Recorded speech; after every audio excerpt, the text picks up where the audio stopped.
little more salt. A little more salt.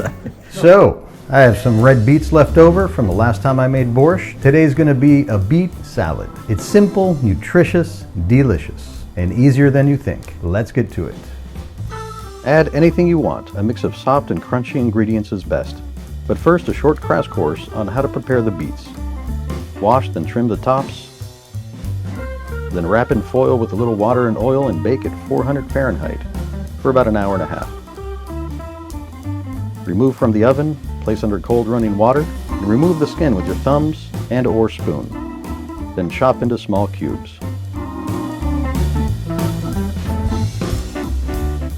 And then prepare the rest of the vegetables. Chop up the white radish,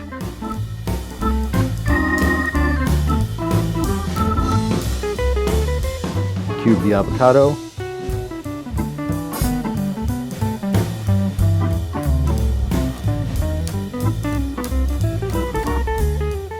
cube the carrots, and then parboil 4 minutes and shock with cold water.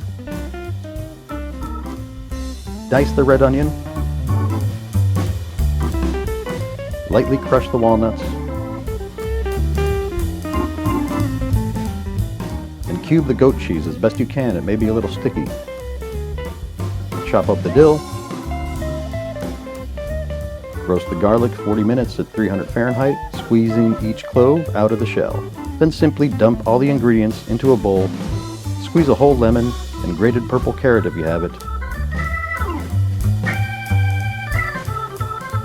Salt, pepper, olive oil, and mix gently. Voila, an exquisite beet salad. Moment of truth for the beet salad. Good?